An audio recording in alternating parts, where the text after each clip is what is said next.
Hello students, आप सभी का मेरी कक्षा में स्वागत है। बच्चों, आज हम सभी अ लेटर टू गॉड जो कि आपका इंग्लिश प्रोज में लेसन नंबर 2 है, उसको आज हम पढ़ेंगे। बच्चों, क्या आपने कभी भगवान को पत्र लिखा है? नहीं, लेकिन यहाँ पर एक व्यक्ति है, इस चैप्टर में एक व्यक्ति है जिसका नाम है लेंचो। वो भगवान को पत्र लिखता है और भगवान से मदद मांगता है। तो क्या भगवान उसकी मदद करते हैं? अगर हाँ, तो कैसे करते हैं? तो आइए पढ़ते हैं ये chapter a letter to God, जिसको लिखा है जी.एल. फ्यून्स ने। और हम इस चैप्टर में देखेंगे कि एक व्यक्ति जिसका दृढ़ विश्वास है भगवान में, वो जीतता है कि नहीं। तो आइए, सबसे पहले बच्चों मैं आपको बताना चाहूंगी कि आपका ये जो इंग्लिश प्रोज का सेक्शन है, ये 16 मार्क्स का है, 16 मार्क्स का है आपका ये, जिसमें से सबसे पहले नंबर पर एक प्रश्न पूछा जाता है 1 out of 2 passages from prose। इसमें से आपको एक पैसेज दिया जाता है प्रोज का और उसमें से प्रश्नोत्तर, क्वेश्चन आंसर्स दिए जाते हैं और आपको उन प्रश्नों के उत्तर जो है उसी पैसेज में से देने होते हैं। ये है आपका 4 नंबर का 4 मार्क्स का। दूसरे नंबर पर आपको 2 प्रश्नों के उत्तर देने होते हैं, लगभग 2 में से एक प्रश्न का उत्तर देना होता है जो लगभग 60 शब्दों का होता है, और ये है आपका 4 नंबर का। इसके पश्चात आपको 3 में से 2 प्रश्नों के उत्तर देने होते हैं 25 शब्दों में, जो है आपका 4 नंबर का। और अंत में आपको एक matching words A B column दिए जाते हैं जिसमें आपको मैच करना होता है सिनोनिम्स, वो भी आपका 4 मार्क्स का है। तो टोटल मिला के आपको 16 मार्क्स का यानी 16 अंकों का प्रश्न जो है वो पूछे जाते हैं आपके प्रोज सेक्शन में से। तो आइए पढ़ते हैं chapter number 2 a letter to God. सबसे पहले हम लेखक के विषय में थोड़ा जान लेते हैं कि जी.एल. फ्यून्स जो थे वो कौन थे। G L. Fuentes, one of the famous modern writers, has written for the young as well as the old. यानी ये जो जी.एल. फ्यून्स हैं, इन्होंने ओल्ड लोगों के लिए और यंग लोगों के लिए, दोनों के लिए लिटरेचर लिखा है। He is a simple short story writer। वो साधारण सी छोटी छोटी कहानियां लिखते हैं एंड ह्यूमरिस्ट, और साथ में वो ह्यूमर मतलब हास्य संबंधित कविताओं की भी रचना करते हैं। He is a general writer who has written on simple themes। वो एक साधारण से लेखक हैं जिन्होंने सिंपल थीम्स के ऊपर काफी कुछ लिखा है। A letter to God is a simple story which is full of humor। A letter to God भी जो है एक सिंपल सी स्टोरी है जो हास्य से परिपूर्ण है, यानी इसमें सीरियस मैटर तो है लेकिन उसमें हास्य का जो अंश है वो भी दिया गया है। About the lesson, तो आइए जानते हैं इस कहानी को शॉर्ट में कि कहानी किसके बारे में है और क्या है। Lencho, a hard-working farmer, lived in a valley on the top of a low hill। यहाँ पे बताया गया है कि लेंचो क्या था, एक हार्ड वर्किंग फार्मर, कठिन परिश्रम करने वाला किसान था। लिव्ड इन अ वैली, वो एक घाटी में रहता था। On the top of a low hill, जो एक निचली पहाड़ी की चोटी पर स्थित था। One morning he faced ruin due to a severe rainfall resulting a total damage of his crops। एक सुबह क्या हुआ बच्चों? He faced, उसने सामना किया, ruin कहते हैं बच्चों विनाश को, डिस्ट्रक्शन को। एक सुबह विनाश हुआ due to a severe snowfall, बहुत ज्यादा snowfall मतलब बहुत ज्यादा बर्फ की बारिश हो रही थी, बहुत ज्यादा ओले पड़ रहे थे, उसकी वजह से बहुत ज्यादा नुकसान हो गया। Resulting a total damage of his crops, और उसकी फसल पूरी तरह से नष्ट हो गई।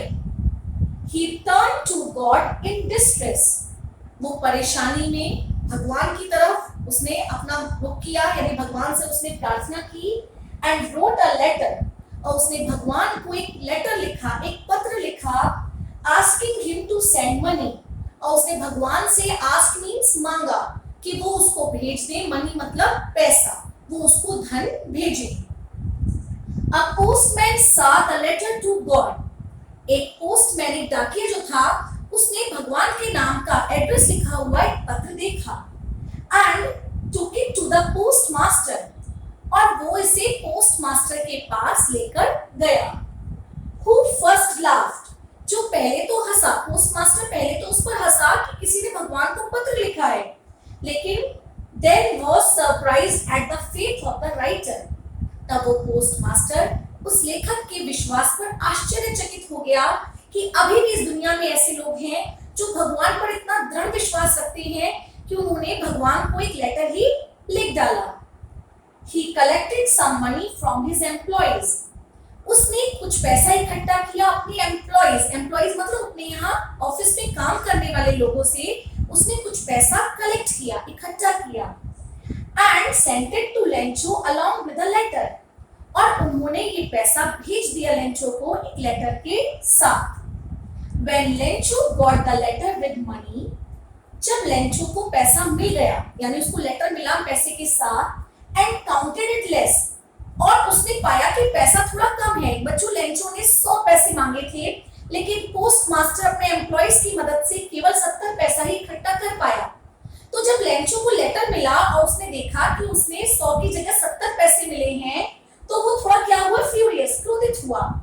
सो he wrote another letter to God, और इसीलिए उसने भगवान जी को क्या लिखा, एक दूसरा पत्र लिखा, asking him to send rest of the money, और उसने भगवान जी से कहा, भगवान जी प्लीज मुझको रेस्ट ऑफ द मनी, बाकी बचा हुआ पैसा भी भेज दीजिए, लेकिन नॉट बाय द पोस्ट, लेकिन पोस्ट के द्वारा मत भेजिएगा, क्योंकि post office employees were a bunch of crooks, क्योंकि उसका ये मानना था कि पोस्ट ऑफिस के जो लोग थे वो बंच मींस ग्रुप, समूह थे, of crooks means dishonest people, बेईमान लोगों का समूह थे। तो आइए पढ़ते हैं इस चैप्टर को विस्तार से। The house, the only one in the entire valley. यहाँ पर बच्चों हाउस मीन्स घर, यहाँ पर किसके घर की बात हो रही है? हाँ बच्चों, लेंचो के घर की बात हो रही है, क्योंकि ये कहानी लेंचो के विषय में है। तो यहाँ पर ये जो घर है वो भी किसका घर है? लेंचो का घर, यानी लेंचो का घर। The only one in the entire valley, उस पूरी घाटी में इकलौता घर था, यानी लेंचो का घर उस पूरी घाटी में एकमात्र हाउस था। Set on the crest of a low hill, यहाँ पे सेट का मतलब है बच्चों सिचुएटेड, स्थित। लेंचो का घर स्थित था ऑन द क्रेस्ट मींस चोटी पर, टॉप पर, ऑफ अ लो हिल, एक निचली पहाड़ी की चोटी पर लेंचो का घर स्थित था। फ्रॉम हिज हाइट, उसके घर की ऊंचाई से, यहाँ पे हिज मतलब हिज हाउस हाइट, उसके घर की हाइट मतलब ऊंचाई से, वन कुड सी, कोई भी इंसान देख सकता था, द रिवर, नदी को, and the field of ripe corn, और खेत को देख सकता था, ऑफ राइप कॉर्न, पके हुए अनाज के खेत को देख सकता था, डॉटेड विद द फ्लावर्स, जिस खेत में क्या थे बच्चों? फूल लगे हुए थे, यानी पूरे खेत में क्या आ चुके थे? फूल आ चुके थे। और बच्चों आप सभी जानते हैं कि जब भी वृक्ष पर फल आने होते हैं तो उससे पहले क्या आता है? फूल आता है। तो फूल आने का मतलब क्या है? कि खेत में क्या है? फसल अच्छी होगी। तो यहाँ पर बताया गया है, दर्शाया गया है कि उसके घर की ऊंचाई से नदी को देखा जा सकता था, पके हुए अनाज के खेतों को देखा जा सकता था जिसमें फूल थे, और वो फूल क्या कर रहे थे? ऑलवेज प्रॉमिस्ड, फूल हमेशा वादा करते थे एक अच्छी हार्वेस्ट, एक अच्छी फसल का। यानी लेंचो अपने घर की ऊंचाई से नदी को देख पा रहा था और अपने खेतों को देख पा रहा था, जो खेत उसके पूरी तरह से क्या थे? फूलों से ढके हुए थे, और निश्चित रूप से इस साल उसकी फसल अच्छी होने वाली थी। The only thing the earth needed, सिर्फ एकमात्र वस्तु जिसकी अर्थ को, यानी धरती को नीडेड, आवश्यकता थी, was a downpour. वो बूंदाबांदी थी और at least a shower, या थोड़ी बहुत बौछार थी। यानी अगर थोड़ी सी बारिश हो जाती, बूंदाबांदी हो जाती, तो निश्चित रूप से उसकी फसल और अच्छी हो जाती। तो लेंचो को बस यही लग रहा था कि अगर थोड़ी सी बारिश हो जाए, हल्की सी बौछार हो जाए, तो उसकी फसल के लिए अच्छा रहेगा। Throughout the morning, पूरी सुबह, Lencho who knew his fields intimately, Lencho जो अपने खेतों को इंटीमेटली कहते हैं घनिष्ठ रूप से, वेरी वेल, बहुत अच्छी तरह से जानता था, had done nothing else, Lencho ने nothing else, कुछ नहीं किया था। क्या किया था but seeing the sky towards the northeast, बस वो north means उत्तर और east means पूरब, तो उत्तर पूर्व के आकाश की तरफ वो देखता रहा। क्यों देख रहा था बच्चों? क्योंकि वो एक किसान था, उसे मालूम था कि बादलों की दिशा किस तरफ से है, तो वो उसी दिशा की तरफ देख रहा था जिस तरफ से बादलों के आने की संभावना थी। तो उस दिशा की तरफ देख रहा था ताकि बादल आए और उसके खेतों पर थोड़ी सी बारिश, तो उसके खेतों को थोड़ी सी बारिश या बौछारें मिल जाए ताकि उसकी फसल अच्छी हो। Now we are really going to get some water woman. यहाँ पर लेंचो ने अपनी पत्नी से शब्द बोले हैं now means अब, we are really going, वास्तव में हम लोगों को मिलने जा रहा है some water, यानी कुछ बारिश होने वाली है। वास्तव में लेंचो ने ऐसा अपनी पत्नी से बोला। The woman who was preparing supper, वो औरत जो prepare means तैयार कर रही थी सपर मीन्स रात्रि का भोजन यानी डिनर, यानी वह औरत जो रात का भोजन तैयार कर रही थी, डिनर तैयार कर रही थी, उसने उत्तर दिया यस, हाँ, गॉड्स विलिंग, ईश्वर की इच्छा है, यानी हाँ, ईश्वर की इच्छा है, अगर ईश्वर की इच्छा होगी तो बारिश अवश्य होगी। The older boys were working in the field. Lencho के जो ओल्डर बॉयज, बड़े लड़के थे, वो काम कर रहे थे इन द फील्ड, खेत में काम कर रहे थे। While the smaller ones were playing near the house, जबकि उसके छोटे बच्चे जो थे वो खेल रहे थे near the house, घर के पास।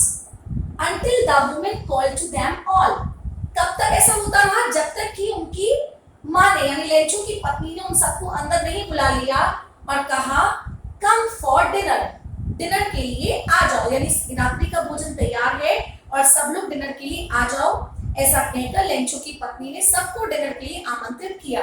यहाँ पर लेखक ने देखो बच्चों कितना अच्छा वर्णन दिया है। पहले तो उसके घर का वर्णन दिया है कि घर की स्थिति कहाँ थी, पहाड़ी के ऊपर था, वहां से उसके खेत, नदी सब कुछ दिखती थी। फिर बताया है कि लेंचो के मन में क्या चल रहा था कि बस थोड़ी बहुत अगर बौछार पड़ जाए तो उसके खेतों के लिए अच्छा होगा। फिर डिस्क्रिप्शन दिया गया है कि लेंचो की पत्नी उस समय क्या कर रही है, रात का खाना बना रही है, उसके बड़े बच्चे खेतों में काम कर रहे हैं और छोटे बच्चे क्या कर रहे हैं, घर के पास खेल रहे हैं। कब तक? जब तक कि उनकी माँ ने उन सबको अंदर नहीं बुला लिया। तो एक प्रकार का पिक्चर, एक प्रकार का सीन हमारी आंखों के सामने क्रिएट हो जाता है। तो ये लेखक की विशेषता है कि उसने इस तरह का पिक्चरस्क डिस्क्रिप्शन जो है वो यहाँ पर दिया है ताकि हमारी आंखों के आगे सीन क्रिएट हो जाए कि वास्तव में सब लोग क्या क्या कर रहे हैं और लेंचो के मन में क्या चल रहा है। It was during the meal. It was, ये बात है during the meal. Meal means भोजन। ये भोजन के मध्य की बात है, दौरान की बात है। That just as Lencho had predicted, तभी लेंचो ने क्या किया? Predicted, भविष्यवाणी की। Prediction मतलब होता है पूर्वानुमान करना, पहले से ही किसी बात के बारे में अनुमान लगाना या उसके बारे में भविष्यवाणी करना, foretold। तो लेंचो ने भविष्यवाणी की, तभी big drops of rain, बड़ी बड़ी बूंदें ऑफ रेन, बारिश की, began to fall, गिरने लगी। इन द नॉर्थ ईस्ट वही दिशा है जिस तरफ लेंचो देख रहा था बच्चों, तो उत्तर पूर्व की ओर से huge mountains of clouds, huge मतलब बिग, बड़े, माउंटेन्स मीन्स पर्वत, ऑफ क्लाउड्स बादलों के बड़े बड़े माउंटेन्स, पहाड़, कुड बी सीन, देखे जा सकते थे, अप्रोचिंग, करीब आते हुए देखे जा सकते थे। The air was fresh and sweet, हवा भी ताजी हो गई थी और मधुर हो गई थी। आप सबने ऐसा महसूस किया होगा बच्चों, जब भी बारिश आने वाली होती है तो हवा जो है वो उसमें फ्रेशनेस आ जाती है, एक प्रकार की स्वीटनेस आ जाती है। तो हवा भी कैसी हो गई थी, ताजी हो गई थी और मधुर हो गई थी। The man went out for no other reason. यहाँ पर the man कौन है यहाँ पर, लेंचो। लेंचो went out, बाहर आया, for no other reason, किसी कारण से बाहर नहीं आया था, वो बाहर निकला to have the pleasure of feeling the rain on his body, बस वो अपने शरीर पर बारिश की बूंदों का अनुभव करने के लिए बाहर आया, आनंद लेने के लिए बाहर आया बारिश का। And when he returned, और जब वो बारिश में बाहर सड़क पर घूमकर जब घर पर लौटा, तो he exclaimed, उसने exclaimed means आश्चर्य के साथ कहा। क्या कहा बच्चों? These are not raindrops, ये बारिश की बूंदें नहीं हैं। Falling from the sky, जो आकाश से गिर रही हैं। क्या है बच्चों, उसने क्या कहा? They are new coins, ये नए सिक्के हैं। बच्चों क्यों कहा गया, बारिश की बूंदों को नए सिक्के क्यों बोला है लेंचो ने? क्योंकि निश्चित रूप से ये जो बारिश हुई है ये उसके खेत के लिए अच्छी होगी, अच्छी साबित होगी, और जब उसकी फसल अच्छी होगी तो फसल बेचकर उसको अच्छे दाम मिलेंगे। तो ये जो बारिश की बूंदें गिर रही हैं उसको क्या लग रहे हैं, ये सिक्के गिर रहे हैं, क्योंकि ये उसकी फसल को अच्छा करने में सहायक होंगे और अच्छी फसल के उसको अच्छे दाम मिलेंगे। The big drops are 10 cent pieces, बारिश की जो बड़ी बूंदें हैं वो 10 सेंट के सिक्के हैं। और the little ones are 5, और छोटी बूंदें जो हैं वो 5 सेंट के सिक्के हैं। क्योंकि बच्चों इसका जो परिवेश है लेसन का वो भारतीय परिवेश नहीं है, तो वहां पर जो मुद्रा है वो है पैसा, सेंट, डॉलर, तो इसीलिए यहाँ पर 10 सेंट पीसेस और लिटिल 5 सेंट पीसेस का प्रयोग किया गया है। ठीक है, तो लेंचो को लग रहा है कि जो बारिश की बूंदें हो रही हैं ये बारिश की बूंदें नहीं है, ये धन की वर्षा हो रही है, क्योंकि निश्चित रूप से बारिश की जो बूंदें हैं ये क्या करेंगी, उसके खेतों को अच्छी फसल बनाने में सहायता प्रदान करेंगी और उस फसल को बेचकर उसे पैसा प्राप्त होगा। With a satisfied expression, संतुष्टि भरे भावों के साथ। Satisfied मतलब होता है बच्चों संतुष्टि भरे, expression means भावों के साथ। He regarded, उसने माना, the field of ripe corn, कि वो जो पका हुआ अनाज का खेत है, with its flowers, और इसके फूल जो हैं वो draped means covered, वो ढक गए हैं in a curtain of rain, बारिश की कर्टेन, चादर में ढक गए हैं। यानी कुछ समय बाद उसने देखा कि इतनी बारिश हो चुकी है कि उसका जो खेत है वो बारिश से क्या हो गया, बारिश की चादर में ढक गया है, यानी उसका खेत जो है उसमें अच्छी सी बारिश हो चुकी है।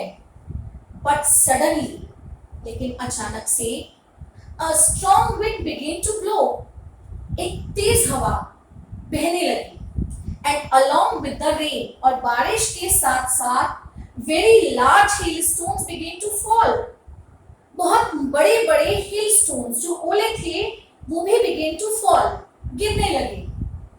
These truly did resemble new silver coins, उसको ऐसा लगा जब वो ओले पड़े तो उसको कैसा प्रतीत हुआ कि ये नए चांदी के सिक्के हैं, क्योंकि बच्चों आपको मालूम है बर्फ का रंग कैसा होता है, सफेद होता है। तो जब ये सिक्के गिरे तो उसको लगा कि चांदी के सिक्के हैं, ये ओले नहीं हैं, उसको ऐसा रिजेंबल मींस प्रतीत होना, अपीयर।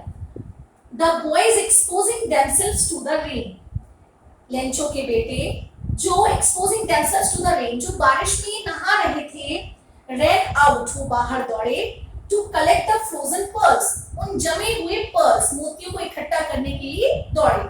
आई एम श्योर बच्चों आप सब भी ऐसा ही करते होंगे, जब भी कभी बारिश होती है और ओले पड़ते हैं तो बच्चे क्या करते हैं, जल्दी से उनको पकड़ना चाहते हैं, उनको बोतल्स में रखना चाहते हैं, उनको बहुत अच्छा लगता है उनको कलेक्ट करना। तो लेंचो के बच्चों के साथ भी ऐसे ही हुआ। उन्होंने क्या किया, अभी तो वो नहा रहे थे, बारिश का अनुभव कर रहे थे, लेकिन जैसे ही वो ओले पड़ने शुरू हुए वो भागे उन फ्रोजन पर्ल्स, उन जमे हुए मोतियों को इकट्ठा करने के लिए दौड़े। It's really getting bad now, अब वास्तव में बैड, बुरा होता जा रहा है।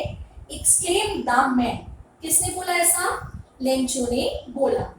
I hope it passes quickly, मैं आशा करता हूँ कि ये सब क्विकली माने जल्दी ही समाप्त हो जाए। बच्चों ऐसा उसने क्यों कहा है? क्योंकि आप सबको मालूम है बारिश तो फसलों के लिए अच्छी है, वो भी एक लिमिटेड उसमें, लेकिन अगर ओले ज्यादा पड़ जाए तो ओले जब ज्यादा पड़ते हैं तो वो क्या करते हैं, उससे जो फसल के जो फूल होते हैं वो क्या हो जाते हैं, नष्ट हो जाते हैं। और जब फूल नष्ट हो जाएंगे तो निश्चित रूप से फसल जो है वो बेकार हो जाएगी। तो इसीलिए अब लेंचो को चिंता होने लगी कि भाई मुझे उम्मीद है ये सब जल्दी से खत्म हो जाए, क्योंकि अगर ज्यादा लंबे समय तक ये ओले पड़ गए तो मेरी फसल खराब हो सकती है। It did not pass quickly, लेकिन ये जल्दी ही क्विकली खत्म नहीं हुआ। For an hour, 1 घंटे तक the hail rained on the house, ओले पड़ते रहे on the house, घर पर पड़ते रहे। The garden, बगीचे पर पड़ते रहे। Hillside, पहाड़ी पर। Cornfield, अनाज के खेत पर। On the whole valley, और पूरी घाटी पर ओले पड़ते रहे। और अचानक से क्या दृश्य हो गया? The field was white, पूरा उसका खेत सफेद हो गया।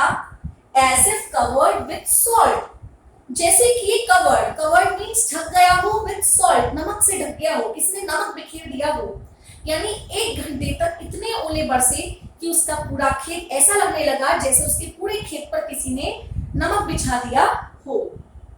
Not a leaf remained on the trees, not a leaf, एक भी पत्ती जो थी वो नहीं बची on the trees, पेड़ों पर एक भी पत्ती नहीं बची। The corn was totally destroyed, फसल पूरी तरह से destroyed, नष्ट हो गई थी। The flowers were gone from the plants, और फूल जा चुके थे from the plants, पेड़ों के ऊपर से फूल चले गए थे। Lencho's soul was filled with sadness, Lencho की आत्मा दुखी हो गई। क्यों दुखी हो गई बच्चों? क्योंकि अभी कुछ समय पहले वो ये कल्पना कर रहा था कि उसका जो खेत है इस बार अच्छी फसल देगा और वो पैसे कमाएगा इस फसल को बेचकर, लेकिन अचानक से एक तूफान आता है, ओले बरसते हैं और उसकी पूरी फसल क्षण भर में नष्ट हो जाती है। तो अब उसका दिल बहुत ज्यादा दुखी है, क्योंकि उसकी पूरे वर्ष भर की मेहनत अब बेकार हो गई थी। When the storm had passed, जब तूफान गुजर गया, he stood in the middle of the field, वो खेतों के बीच में खड़ा हो गया and said to his sons, और अपने बेटों से बोला। अब बच्चों लेंचो बहुत ज्यादा दुखी है, क्योंकि उसका वर्ष भर का परिश्रम बर्बाद हो गया है और उसने अपने बेटों से ये बात बोली।